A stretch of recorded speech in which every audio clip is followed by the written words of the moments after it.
मोदी का गारंटी।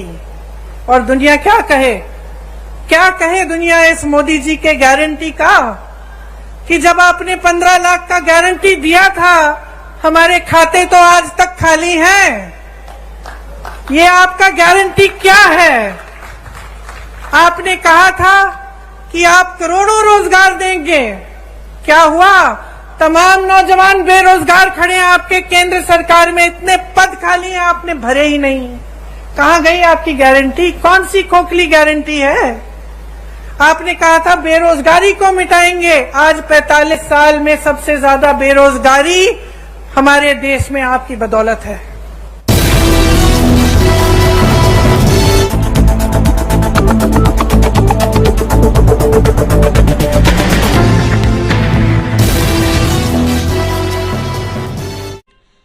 नमस्कार, आप देख रहे हैं इंडिया न्यूज 24 टीवी न्यूज और मैं हूं आपके साथ भावना। चलिए रुक करते हैं खबरों की ओर। और पूरा देश आपकी तरफ देखे कि ये मिसाल है। प्रदेश ऐसे चलना चाहिए, ऐसे विकसित होना चाहिए, और जो सरकार काम करती है इसी तरह से सरकार को काम करना चाहिए। इसलिए आज यहां खड़े हुए मैं आपसे कहती हूं कि आप अपने अनुभव पे उतरो, आप जागरूक बनो, आपका अपना कर्तव्य पूरा करो, अपने ही प्रति, अपने ही बच्चों परिवारों के प्रति, अपने भविष्य के प्रति, अपने प्रदेश और देश के प्रति। और जब आप जागरूक बनेंगे तो ये स्पष्ट है कि आप कांग्रेस को ही वोट देंगे, क्यों? आप अंदर जानते हैं कि कांग्रेस के ने आपके लिए दिन रात एक करके काम करके दिखाया है। आप सबने बहुत ध्यान से मेरी बातों को सुना। आज गर्मी भी है काफी। मेरी बहनों को मैंने पैदल चलते हुए देखा जब यहाँ आ रही थी, तो मैं दिल से आपको धन्यवाद देना चाहता। आप सबको बहुत बहुत नमस्कार। माँ कांकेश्वरी जी की जय, माँ शिवानी जी की जय, छत्तीसगढ़ महतारी जी की जय। आज यहाँ खड़े हुए हमें उन महापुरुषों की याद आती है जिन्होंने हमारी आजादी की लड़ाई लड़ी। ये धरती स्वतंत्रता सेनानी इंद्रू केवट जी, सुखदेव पातर हलबा जी और कंगलू कुम्हार जी की है। ठाकुर राम प्रसाद पोटाई जी की धरती है, जिन्होंने संविधान सभा के सदस्य होने के नाते बाबा साहेब के साथ पिछड़ों और वंचितों के अधिकार दिलाए। ये पंचायती राज का सम्मेलन है। महात्मा गांधी जी के से लेकर राजीव गांधी जी तक पंचायती राज का जो सपना था उसको साकार करने का कार्य कांग्रेस ने किया। 33% महिला आरक्षण पंचायतों में भी कांग्रेस पार्टी की सरकार ने किया। देखिए, जैसे बघेल जी ने कहा, एक समय था जब जनप्रतिनिधि की संख्या बहुत कम थी, तो उससे क्या होता था कि जितने निर्णय लेने थे वो सब एक जगह केंद्रित हो जाते। वही 5000 लोग पूरे देश के लिए छोटे से बड़ा सा बड़ा निर्णय ले सकते थे। तो कई ऐसे कार्य होते थे जिनको होने में बहुत समय लगता था। कई ऐसे कार्य भी होते होंगे जिनकी जरूरत ही नहीं थी। कई ऐसे कार्य होते थे जिनकी जरूरत थी लेकिन समय लगता था। दिल्ली जाना पड़ता था या रायपुर जाना पड़ता था या कहीं और आपके जिले में जाना पड़ता था अगर गांव का कार्य होता था। तो जब पंचायती राज की बात हुई तब मंशा ये थी कि लोकतंत्र को जन जन तक पहुंचना चाहिए। इसका मतलब है कि जो गांव का विकास है, जो गांव का कार्य है, उसका निर्णय गांव में ही होना चाहिए। आज आप सब यहाँ बैठे हैं, आप सब जमीनी लोग हैं। सबसे ज्यादा अच्छी तरह कौन जानता है कि गांव की जरूरतें क्या हैं, गांव के विकास के लिए क्या अच्छा रहेगा, कौन सा काम पहले करना चाहिए, किसकी ज्यादा जरूरत है, ये आप सब जानते हैं और आपसे बढ़कर कोई नहीं जानता। आज आपके हाथों में सत्ता है। आज पैसा सरकार आपके हाथों में भेजती है ताकि आप ये निर्णय ले सकें और गांव में आप खुद काम करा सकें। तो ये छोटी बात नहीं है, बहुत बड़ी बात है कि लोकतंत्र की नींव, इस देश की जितनी भी व्यवस्था है उसकी नींव आज पंचायतों में, गांव में, नगर पालिकाओं में है। तो आपकी जो जिम्मेदारियां हैं वो बहुत बड़ी जिम्मेदारियां हैं और मैं जानती हूं कि इन जिम्मेदारियों को आप बहुत निष्ठा के साथ पूरा करते हैं। यहाँ पे लिखा है छत्तीसगढ़ सरकार भरोसे की सरकार। भरोसा करते हैं आप इस सरकार में? जोर से बोलिए, करते हैं? क्यों करते हैं? हाँ? देखिए, भरोसे को बनने में समय लगता है। भरोसे को बनने में ये होना जरूरी है कि आपको दिखे। आप किसी के साथ दोस्ती भी कर लो, नई नई दोस्ती है, एकदम भरोसा नहीं बनता, समय लगता है। कहीं आपको कोई समस्या आ गई आपके घर में, उस दोस्त ने मदद कर ली तो भरोसा बनना शुरू होता है।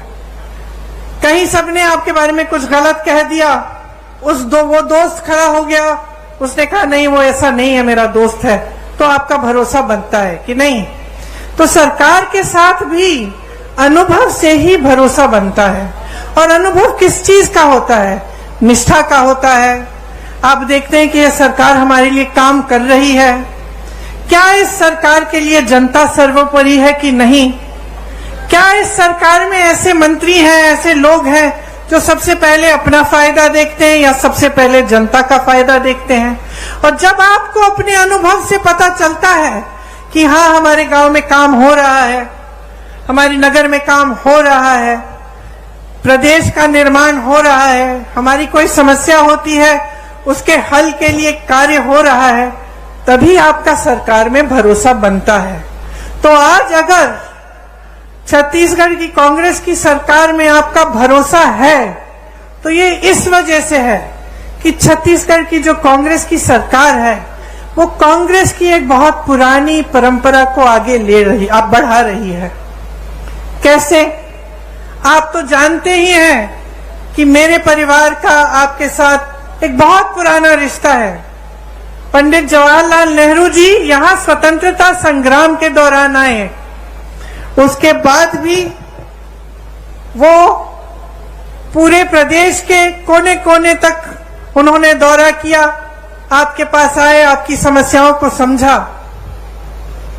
इंदिरा जी 1972 में बस्तर में आई थी, शायद आपने भी एक फोटो देखी हुई होगी जिसमें वो नाच रही हैं कुछ आदिवासी बहनों के साथ। तो आपको याद है कि मेरे पिता और मेरी माता जी भी काफी बार बस्तर आए, आपके घरों में गए, गांव में गए, आपकी समस्याओं को समझने की उन्होंने कोशिश की। और सिर्फ मेरे परिवार के सदस्यों ने नहीं, लेकिन कांग्रेस के जितने भी नेता रहे उन्होंने हमेशा ये प्रयास किया कि आपको समझें, आपकी समस्याओं को समझें और गहरी तरह से उनको सुलझाने की कोशिश करें। इसीलिए आपका भरोसा, आपका रिश्ता मेरे परिवार के सदस्यों से बना, कांग्रेस पार्टी से बना और आज कांग्रेस की सरकार से बना है। आपको पता नहीं होगा शायद कि जब मेरी दादी इंदिरा जी यहाँ आई थी तब स्वामी आत्मानंद जी से उन्होंने कहा था कि हम यहाँ का विकास कराएंगे और यहाँ के बच्चों को शिक्षित कराएंगे।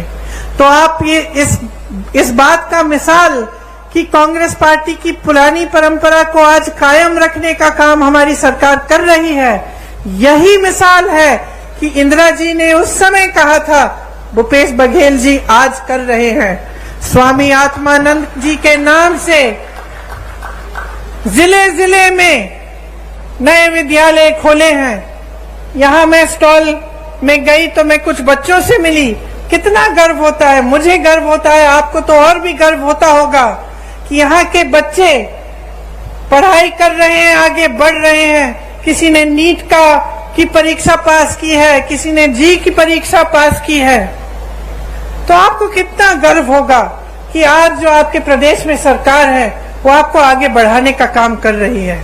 आज बस्तर एक अंतर्राष्ट्रीय नाम बन गया है, ब्रांड बन गया है।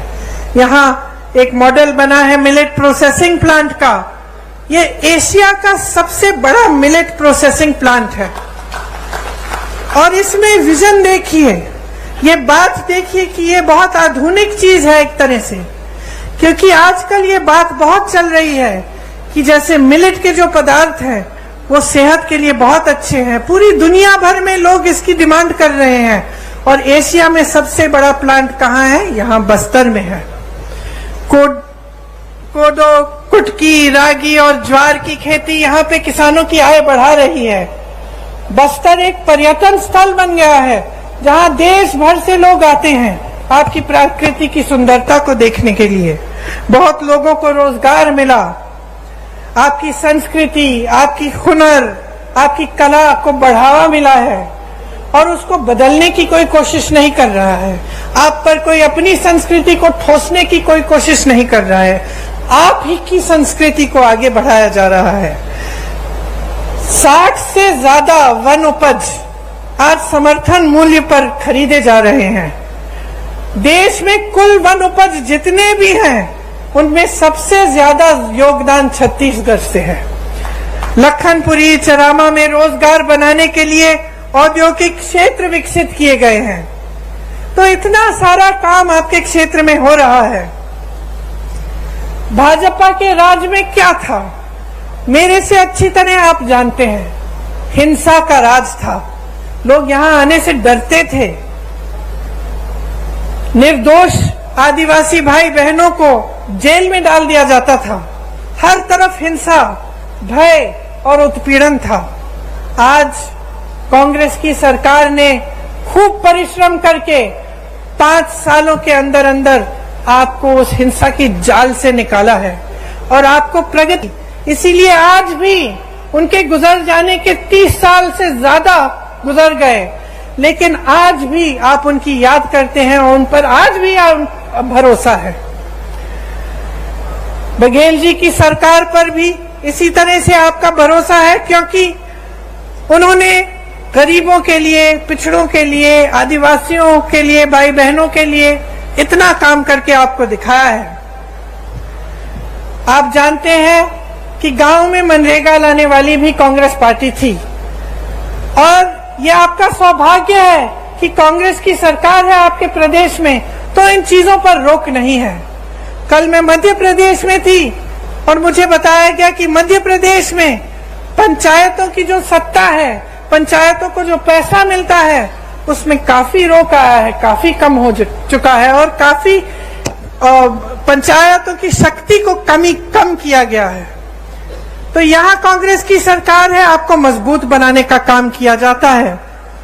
हर फैसला आपकी मजबूती के लिए लिया जाता है। आज आपके प्रदेश की चर्चा पूरे देश भर में है। सब छत्तीसगढ़ की तरफ देखते हैं कि कितना काम यहाँ हो रहा है और कितनी तेजी से आप विकसित हो रहे हैं। आपका मान सम्मान देश दुनिया में बढ़ाया गया है।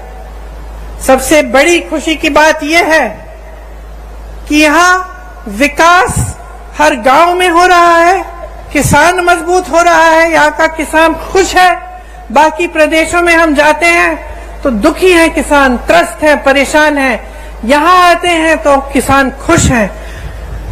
और जितने भी ये कार्य हो रहे हैं, सबसे बड़ी बात तो ये है और खुशी की बात ये है कि ये स्थानीय निकायों के माध्यम से लागू हो रहे हैं। इसमें धरातल और लोकतंत्र मजबूत हो रहा है। आम जनता के हाथों में शक्ति दी जा रही है और सत्ता आपके हाथों में रहेगी। जबकि पूरे देश भर में जहां जहां भाजपा की सरकारें हैं वहां ऐसा नहीं है। वहां पंचायतों का वित्तीय अधिकार भी कम हो रहा है। मौजूदा छत्तीस सरकार ने पेशा कानून पास करके पंचायत प्रतिनिधियों को और भी मजबूत बनाया। ये आप सब अच्छी तरह से जानते हैं। आज यहाँ स्थानीय निकायों के लिए अरबों रुपए का विकास कार्यों का भूमि पूजन और लोकार्पण किया गया है। आप सबको गर्व होना चाहिए कि ये सारा काम आपके प्रदेश में हो रहा है और आप ही के जरिए हो रहा है। देखिए, पंचायत प्रतिनिधियों को वित्तीय अधिकार देकर कांग्रेस ने ये साबित किया है कि असली लोकतंत्र का अर्थ क्या होता है, कि किसी कमरे में बैठे आपके लिए कोई अधिकारी निर्णय नहीं ले रहा है, आप खुद अपने लिए सही निर्णय ले रहे हैं। भाजपा ने क्या किया, इसका एकदम विपरीत किया है। हमारे प्रधानमंत्री जी को देखिए, जैसे बघेल जी ने कहा, देश की सारी संपत्ति अपने अरबपति मित्रों को दे दी, लाखों करोड़ों के इनके कर्ज माफ कर लिए। जब किसानों को के कर्ज को माफ करने की बात उठती है तो कहते हैं कि पैसा नहीं है। यहां छत्तीसगढ़ में कांग्रेस की सरकार ने कर्ज माफ करने का काम 24 घंटों के अंदर अंदर किया। इन्होंने क्या किया, प्रधानमंत्री जी अपने लिए दो हवाई जहाज खरीदते हैं, 8,000 करोड़ का एक हवाई जहाज अपने लिए। सुन लीजिए, 20,000 करोड़ का नया संसद बनाते हैं, जबकि एक अच्छा खासा संसद हमारे देश में है। 27,000 करोड़ का एक यशोभूमि नया बड़ा हॉल बनता है, 27,000 करोड़ का। और जब ओपीएस की बात होती है, पेंशन की बात होती है, आप सरकारी कर्मचारी हैं, यहाँ खड़े हैं, जब आपके पेंशन की बात होती है तो क्या जवाब देते हैं? कहते हैं कि पैसा नहीं है। तो अपनी शान बढ़ाने के लिए, अपनी आन बान शान बढ़ाने के लिए, बड़ी बड़ी इमारतों को बनाने के लिए पैसा है, अपने उद्योगपति दोस्तों के कर्ज माफ करने के लिए पैसा है, अपनी देश की संपत्ति को अपने उद्योगपति दोस्तों को सौंप सकते हैं, लेकिन आपका पेंशन नहीं दे सकते जो आपकी मांग है। आज छत्तीसगढ़ की सरकार आपको पुराना पेंशन दे रही है, क्योंकि जब नीयत सही होती है तो जो जनता के लिए अच्छा होता है वो सरकार करती है। देश का किसान आज मात्र 27 रुपए एक दिन में कमाता है। सुन लीजिए, आप यहाँ किसान बैठे हैं, यहाँ आपकी सरकार आपकी सहायता करती है, बिजली पानी सुविधाएं आपको मिलती हैं। देश भर में किसानों को मजबूत करने के बजाय किसानों की कमर तोड़ी गई है। आज देश भर में किसान एक दिन में 27 रुपए कमाता है। और अडानी जी, जिसका जिक्र आपने किया, बड़े बड़े उद्योगपति कितना कमाते हैं बताओ? 1600 करोड़ रुपए एक दिन में एक आदमी कमा रहा है। 1600 करोड़ रुपए एक दिन में वो कमा रहा है। 27 रुपए आप कमा रहे हैं। आपकी संपत्ति उसको दी जाती है, जब आपका नंबर आता है तो कहते हैं पैसा नहीं है। ये सरकार चल रही है इस देश में। आप क्या अपने प्रदेश में भी ऐसी सरकार चाहते हैं? क्या आप अपने प्रदेश में एक ऐसे मुख्यमंत्री को लाएंगे जो सबसे पहले अपने लिए सारी संपत्ति बटोरने का काम करेगा और आपके हाथों में कुछ नहीं देगा? भाजपा की सरकारें जो हैं अमीरों के लिए चलती हैं, इसमें गरीब के लिए, मिडिल क्लास के लिए कोई सोच नहीं है। चाहे पेंशन की बात करें, चाहे आप जाति जनगणना की बात करें, मौन हो जाते हैं, कुछ कहते नहीं हैं। आपका ध्यान इधर उधर भटकाने की कोशिश करते हैं। कभी धर्म की बात करेंगे, कभी कोई और बात उठाएंगे जिससे आपके जज्बात जुड़े हैं, लेकिन जब सही बात आती है जिससे आपके अधिकार बनेंगे, जिससे आप मजबूत बनेंगे, तो मौन हो जाते हैं। इनसे पूछिए क्यों नहीं कर रहे हैं जाति जनगणना। आज मैं यहां खड़े हुए घोषणा करना चाहती हूं, बघेल जी से मैंने बात की है, अगर हमारी सरकार दोबारा छत्तीसगढ़ में आएगी तो बिहार की तरह यहां भी जाति जनगणना कराई रहेगा।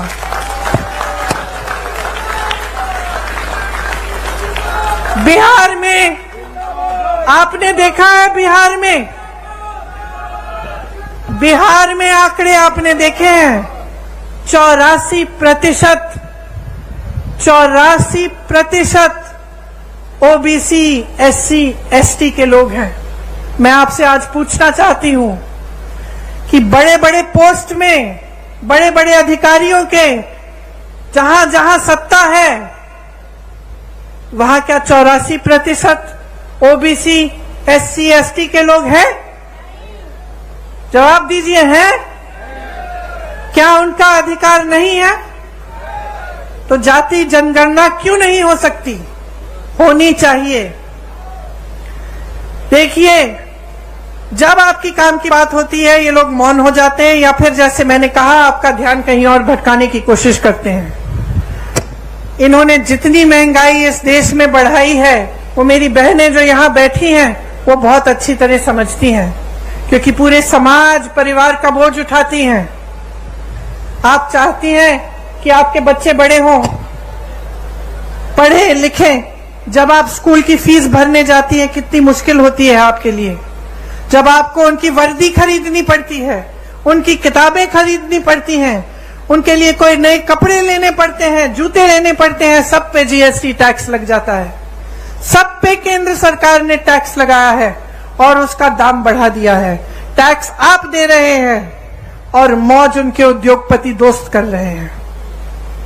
हर चीज पे टैक्स लग रहा है, कपड़ों पे, बर्तनों पे। जो आप जाके आप सब्जियां खरीदते हैं, वो भी महंगी हो गई हैं, तेल महंगी हो गई है। गैस के सिलेंडर को देखिए, इनका कहना है कि हम राशन आपको मुफ्त दे रहे हैं, लेकिन मैं इनकी राज बताती हूं आपको। आज कांग्रेस की सरकार में आपको 60 रुपए का राशन मिलता था कि नहीं मिलता था? आपको याद है? आपको 60 रुपए देने पड़ते थे, आपको राशन मिलता था। उस समय किसी को याद है कि सिलेंडर का क्या दाम था? 425 रुपए था। 425 रुपए का सिलेंडर था, 60 रुपए का आपको राशन मिलता था। तो 485 रुपए में आपको राशन भी मिल जाता था, आपको सिलेंडर भी मिल जाता था। ये सही है कि नहीं बहने? सही है। अब इन्होंने कह दिया कि हम राशन मुफ्त दे रहे हैं, बहुत अच्छा। सिलेंडर कितने का दे रहे हैं? 1125 रुपए से 1200 रुपए में। समझ रहे हैं आप कि आपके साथ कितना बड़ा धोखा हो रहा है? आपको कहा जा रहा है कि आपको राशन मुफ्त मिल रहा है, लेकिन जितना राशन का दाम पहली सरकार को आप जितना राशन के लिए देते थे, उससे कहीं ज्यादा सिलेंडर का है।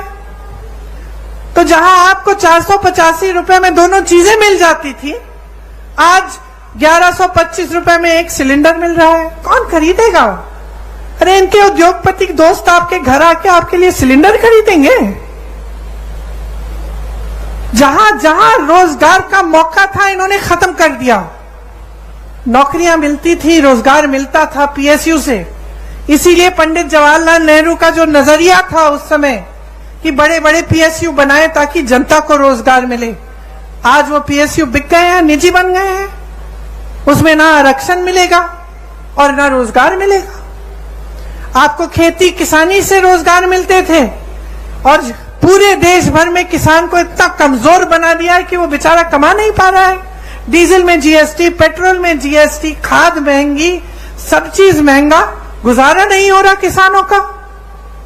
और तीसरी जगह जहां से रोजगार बनते थे, छोटे छोटे उद्योग, जैसे आप दुकान, छोटी राशन की दुकानें, छोटे उद्योग जो हर जगह, हर जिले में, हर छोटे छोटे शहर में होते थे, नोटबंदी को लेकर, जीएसटी को लेकर वो भी बंद हो रहे हैं सारे। तो रोजगार देंगे कहां से ये लोग? इनको कोई दिलचस्पी नहीं है आपकी भलाई में। ये सिर्फ चाहते हैं कि सारी देश की संपत्ति इनके बड़े बड़े उद्योगपति दोस्तों को मिल जाए, ताकि उनके जरिए उनकी पार्टी में डाला जाए और चुनाव पे वो पैसे फेंक फेंक के चुनाव जीत सके। ये उनका मकसद है, सत्ता में रहना।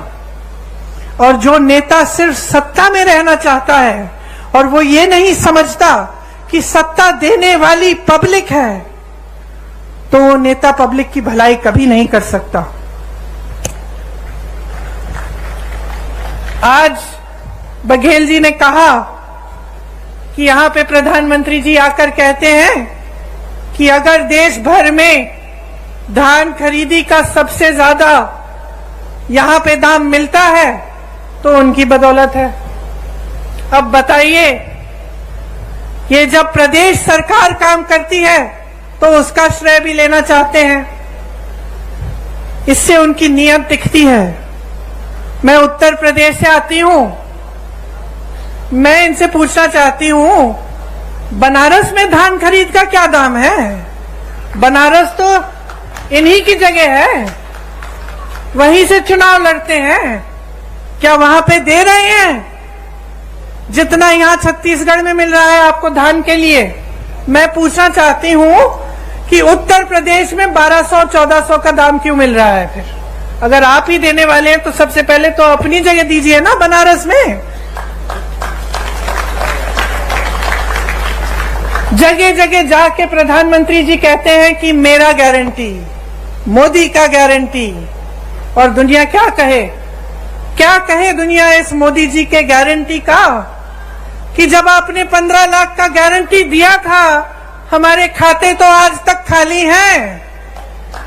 ये आपका गारंटी क्या है? आपने कहा था कि आप करोड़ों रोजगार देंगे, क्या हुआ? तमाम नौजवान बेरोजगार खड़े हैं आपके केंद्र सरकार में, इतने पद खाली हैं, आपने भरे ही नहीं। कहां गई आपकी गारंटी? कौन सी खोखली गारंटी है? आपने कहा था बेरोजगारी को मिटाएंगे, आज 45 साल में सबसे ज्यादा बेरोजगारी हमारे देश में आपकी बदौलत है। जब आपसे सवाल पूछे जाते हैं तब आप कोई नई गारंटी निकाल देते हैं। ये ऐसी बात है कि आप जब दुकान में जाते हैं और कुछ खरीदते हैं, दुकानदार आपको चाइना माल दे देता है, कहता है कि इसकी 10 साल की गारंटी है, घर जाते हो 10 दिन में टूट जाता है। यही है खोखली गारंटी मोदी जी की, कोई गारंटी नहीं है। ये जो भरोसा लिखा है ना, ये भरोसा टूट गया है इनमें। पूरा देश देख रहा है, आपका प्रदेश देख रहा है, देश देख रहा है कि जो मुंह से निकलता है वो जमीन पे काम कभी उतरता नहीं है इनका। कुछ कुछ कहते रहते हैं, लेकिन जब कार्य करने का काम होता है, विकास करने का काम होता है, तो क्या होता है? बड़ी बड़ी इमारतें बनती हैं, नया संसद बन रहा है 20,000 करोड़ का, हॉल बन रहे हैं 27,000 करोड़ के, लेकिन आपका विकास नहीं हो रहा है। आपके पैसे, आपकी संपत्ति आपसे छीनी जा रही है, गरीबों से छीन कर अमीरों को दी जा रही है, बड़े बड़े उद्योगपतियों को सींचा जा रहा है, और ये आपकी संपत्ति है। इसलिए आज यहां खड़े होकर मैं आपसे कहना चाहती हूं कि एकदम जागरूक बन जाओ। यहां जो प्रदेश में सरकार चली है उसने आपके लिए काम किया है, और सबसे बड़ा काम जो किया है कांग्रेस की सरकार ने, वो आपकी संपत्ति दोबारा आपके हाथों में डालने का काम किया है, आपसे छीना नहीं है। जो आपका अधिकार था वो आपको वापस दिया है, जो आपकी संपत्ति है वो आपके हाथों में डाली है। 5 सालों में लगभग 2 लाख करोड़ रुपए जनता के हाथों में गए हैं छत्तीसगढ़ में। यहाँ के 40 लाख लोग गरीबी रेखा से बाहर आए हैं 5 सालों में। गढ़बो नवा छत्तीसगढ़ के नारे के साथ किसानों, गरीबों, आदिवासियों और छत्तीसगढ़ महतारी को मजबूत करने के लिए योजनाएं बनी हैं। गोठान समितियों से लाखों को रोजगार मिला है। यहाँ आप भी जब खत्म करेंगे जाके देखिए, गर्व होता है इस काम को देखकर।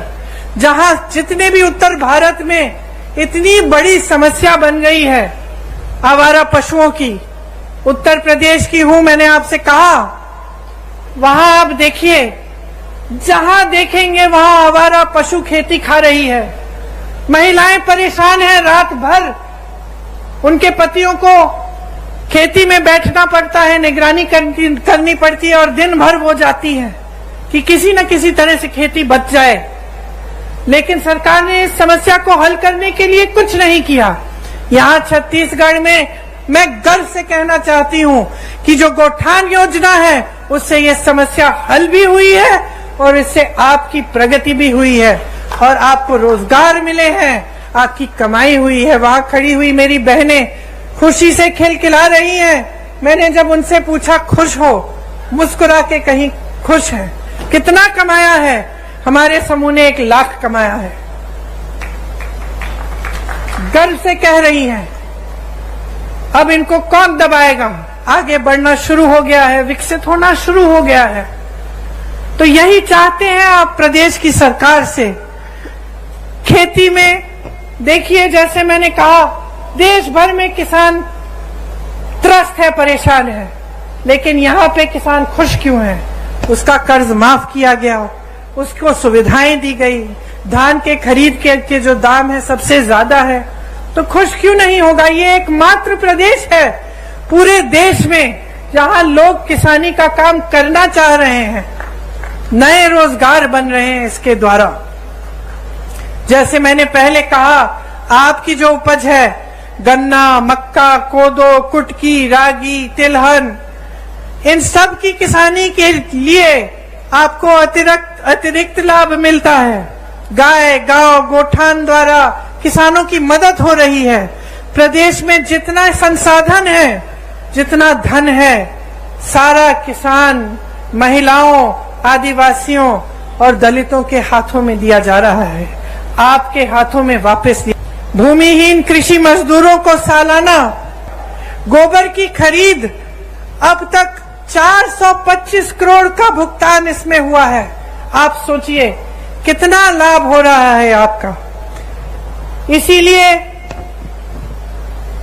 जब आप भाजपा के प्रदेशों को देखते हैं, ध्यान से इनका आकलन करिए, ध्यान से देखिए, क्या ये सब स्कीम, ये सब सरकार की जो बातें हैं, जो काम कर रहे हैं, वो क्या उधर भी हो रहा है? और आपको पता, सच्चाई पता चल जाएगी। चाहे आप मेरी बातों पे न जाएं, हमारे नेताओं की बातों पे न जाएं, क्योंकि हम कांग्रेस पार्टी के हैं, हम कांग्रेस के पक्ष में बोलेंगे।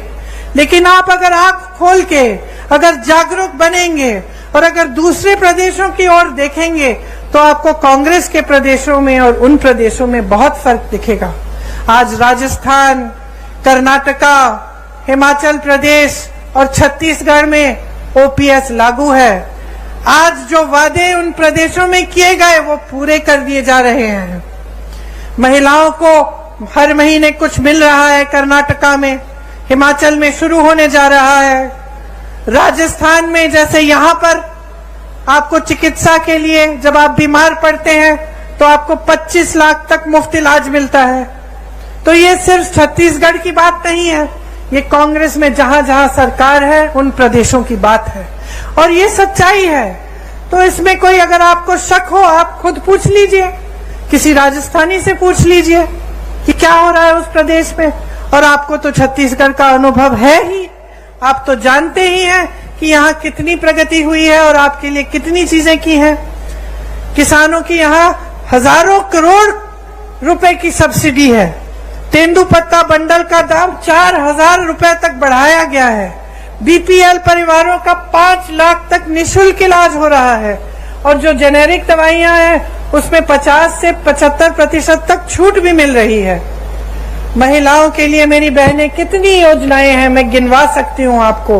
आंगनवाड़ी कार्यकर्ता का मानदेय बढ़ाया, 10,000 रुपए किया, सहायिका का 5,000 रुपए किया, मिनी आंगनवाड़ी को 7,500 रुपए किया, मितानिन बहनों को भी 2,200 का रुपए अतिरिक्त मिल रहे हैं। दाई दीदी क्लिनिक बनी महिलाओं के लिए, आपसे ही संचालित है।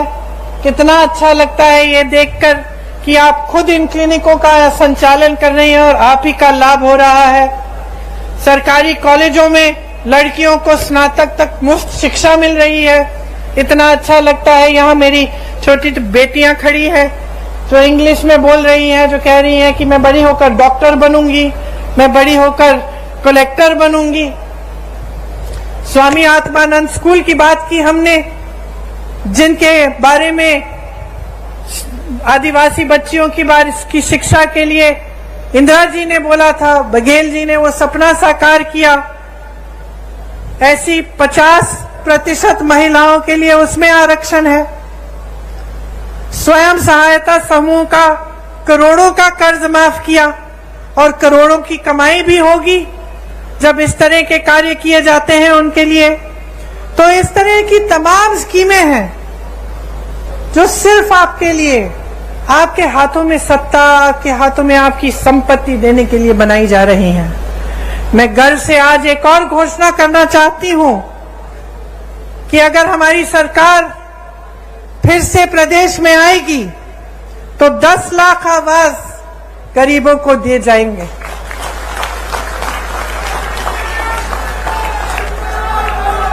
छत्तीसगढ़ का जो मॉडल है वो एक ऐसा विकास का मॉडल है जिसमें ग्रामीण अर्थव्यवस्था को मजबूत किया जा रहा है, ग्रामीणों के जेब में पैसा डाला जा रहा है, ग्रामीण रोजगार बढ़ाया जा रहा है।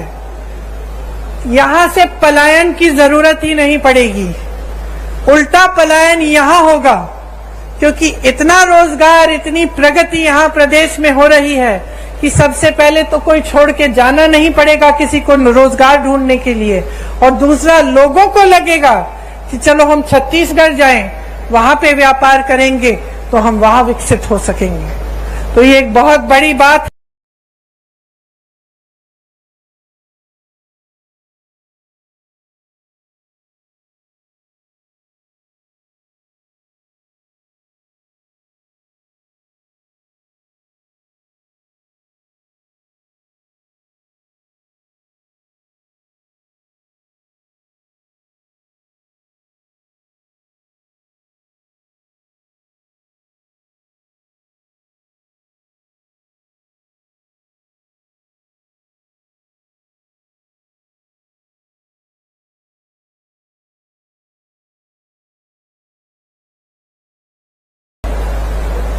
जिसके जरिए छत्तीसगढ़ आर्थिक, सामाजिक और सांस्कृतिक तौर पर भी विकसित होगा।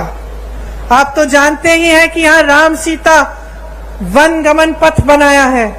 भगवान राम जी ने अपने 14 वर्ष वनवास के यहीं बिताए। जहां जहां भगवान राम जी और मां सीता जी के चरण पड़े, उनमें से 75 स्थलों की पहचान करके उनको पर्यटन तीर्थों के रूप में विकसित किया जा रहा है। तो ये सारी बातें मैंने आपको बताई हैं, लेकिन मैं जानती हूं कि इनका अनुभव आपको है। आप खुद देख रहे हैं कि आपके प्रदेश में खुशहाली आ रही है। तो मैं सिर्फ ये कहना चाहूंगी आपको कि चुनाव आ रहा है, शायद कल घोषित हो जाएगा, कुछ दिनों में पोलिंग का दिन आएगा। आप सब, खासतौर से मेरी बहनें, आप अपना वोट डालने जाएंगी। आज मुझे बहुत खुशी की बात है कि जितने भी राजनीतिक दल हैं वो समझ गए हैं कि जो मेरी बहनें हैं, असली शक्ति इनके हाथों में है। आज सब आपके वोटों के पीछे दौड़ रहे हैं, तो इसका मतलब है कि आपकी जिम्मेदारी दुगनी हो गई है। किसके प्रति है ये जिम्मेदारी? आपके देश के प्रति, आपके प्रदेश के प्रति तो है ही, लेकिन सबसे बड़ी जिम्मेदारी आपके बच्चों के प्रति है। आप अपने बच्चों का भविष्य मजबूत बनाना चाहती हैं कि नहीं? तो इसके लिए आप सबको, बहनों और भाइयों, बहुत जागरूक रहना पड़ेगा। आप सबको सवाल उठाने पड़ेंगे कि आपके लिए क्या और कौन क्या करता है। और जब आपको दिख रहा है कि छत्तीसगढ़ विकसित हो रहा है, जब आपको भरोसा है छत्तीसगढ़ की कांग्रेस की सरकार में, तो 5 साल और इस सरकार को मौका दो, ताकि आपका प्रदेश और भी मजबूत बने, और भी आगे बढ़े, और पूरा देश आपकी तरफ देखे कि ये मिसाल है। प्रदेश ऐसे चलना चाहिए, ऐसे विकसित होना चाहिए, और जो सरकार काम करती है इसी तरह से सरकार को काम करना चाहिए।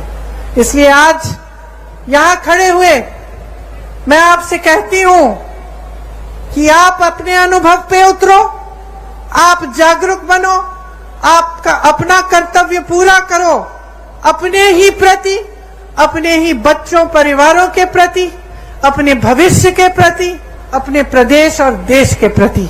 और जब आप जागरूक बनेंगे तो ये स्पष्ट है कि आप कांग्रेस को ही वोट देंगे, क्यों आप अंदर जानते हैं कि कांग्रेस के ने आपके लिए दिन रात एक करके काम करके दिखाया है। आप सबने बहुत ध्यान से मेरी बातों को सुना। आज गर्मी भी है काफी। मेरी बहनों को मैंने पैदल चलते हुए देखा जब यहाँ आ रही थी, तो मैं दिल से आपको धन्यवाद देना चाहती हूँ कि आप यहाँ आए और आपने मेरी बातें इतनी ध्यान से सुनी। एक बार मेरे साथ कहिए, छत्तीसगढ़ महतारी की, छत्तीसगढ़ महतारी की, छत्तीसगढ़ महतारी की जय हिंद। धन्यवाद।